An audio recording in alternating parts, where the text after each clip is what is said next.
Snow drifted across the empty town square like tiny shards of glass, cold and glittering beneath the trembling glow of Christmas lights. The wind carried a hollow whistle through the decorated trees, scattering tinsel and forgotten ribbons across the dark pavement.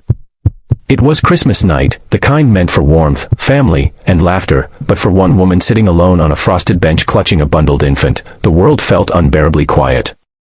Harper Crane's fingers trembled as she tried to keep her two daughters close beside her, their small boots leaving shaky prints in the thick snow. Her breath came out in clouds as she fought the overwhelming fear that tonight might be the night everything finally broke. She had no home left, no money, and nowhere to take her children. And yet she forced herself to stay upright, holding her baby and whispering silent prayers into the frozen air, hoping somehow that Christmas still had room for miracles. Before the story continues, if you believe in kindness, in second chances, and in helping those who are struggling, please like, comment, share, and subscribe to Kindness Corner. And as always, tell us in the comments where you're watching from. Your presence means the world to this community. As Harper tried to steady her breathing, her daughters, June and Marlo, leaned against her sides, their cheeks flushed pink from the icy wind. June tugged gently at her mother's coat, asking in a whisper if Santa forgot them this year. Harper swallowed hard, blinking back tears before they could fall.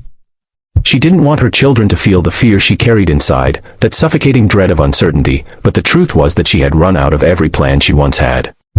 After her husband, Oliver, passed away unexpectedly 8 months earlier, life had become one long series of losses. Bills piled up faster than she could work, her part-time job disappeared when the store closed, the landlord showed no mercy, and when the final eviction came 2 days before Christmas, she packed what she could into an old stroller and walked aimlessly, hoping the cold wouldn't sink too deep into her children's bones. Across the snowy lot, parked beneath a flickering lamppost, a maroon pickup truck idled softly. A man stepped out, his boots crunching heavily in the snow. He wore a Navy uniform and carried the weight of someone who had been through storms most people never see. His name was Calder Briggs, a former Navy SEAL who had returned to his hometown only a week ago after years of service overseas. He came back hoping to find a piece of himself again, but instead found a quiet loneliness shadowing every familiar street. His service dog, a German shepherd named Arrow, walked faithfully by his side, alert and watchful. Calder had been driving through town, letting memories guide him, when he saw the silhouette on the bench. Something about the way the woman hunched forward, the way the two little girls pressed against her, and the faint movement of a baby in her arms made him slow the truck. At first, he hesitated. People had their lives, their walls, their boundaries. But then he noticed the tremble in her shoulders, the way her coat wasn't enough for the bitter cold, and how the children's hats were pulled down almost covering their eyes to protect them from the wind. Something stirred inside him, a deep, persistent pull he couldn't ignore. He approached slowly, Arrow remaining by his side, sensing the tension and sadness in the air. Harper looked up the moment she sensed footsteps, her eyes cautious, wide, tired.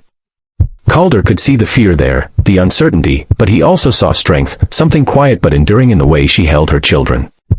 Their gazes met, and in that instant, the world seemed to pause, the falling snow blurring everything except this moment where two broken paths unexpectedly crossed. Calder didn't speak right away. He noticed how June's small hand tightened around Harper's sleeve, how Marlo pressed closer, and how the baby stirred, letting out a soft cry that pierced through the cold night. Harper tried to soothe the infant, whispering apologies though it wasn't her fault. Calder felt something twist inside him, an ache he hadn't felt since losing several teammates in deployment.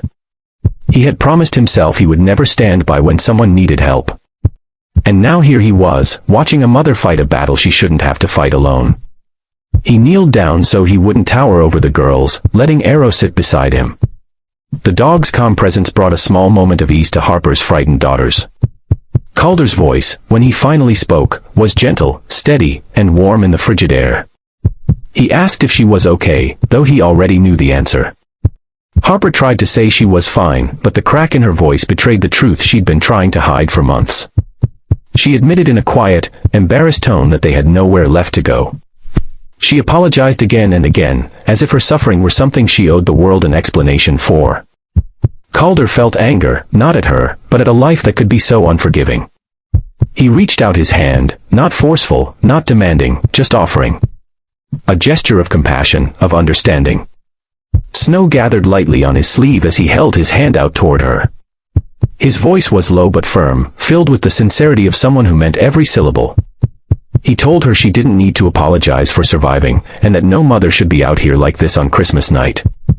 Then, with a resolve that felt both instinctive and inevitable, he said the words that changed everything, "Come with me." Harper hesitated, trembling from more than just the cold.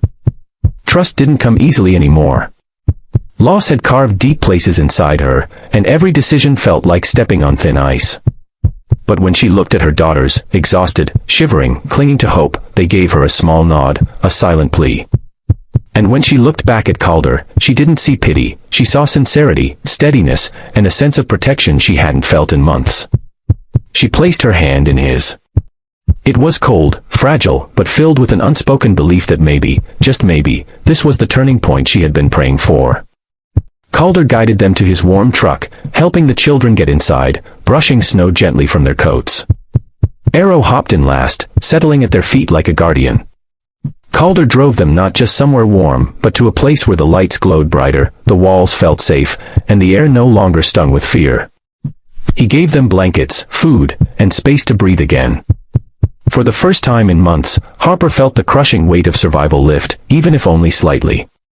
Before we continue to the emotional ending, if this story has touched your heart so far, please remember to like, share, comment, and subscribe to Kindness Corner. Your support helps bring more stories of hope to life. Days turned into weeks, and slowly, cautiously, Harper and her children began to heal. Calder didn't overwhelm them with kindness, he offered it gently, consistently. He fixed the girls' broken boots, helped Harper find steady work, and made sure the baby had everything he needed. Harper began smiling again, not the forced kind, but real ones that reached her eyes. Calder found himself healing too, discovering purpose in helping a family rediscover stability and hope. Christmas night had brought them together in darkness, but it also lit a path made of compassion, strength, and new beginnings. Before the story closes, please comment below and tell us which moment moved you the most. By spring, the snow melted into soft green grass, the air warmer, the sky brighter.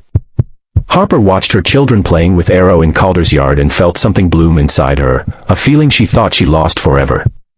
Gratitude. Safety. And perhaps, the first quiet spark of love.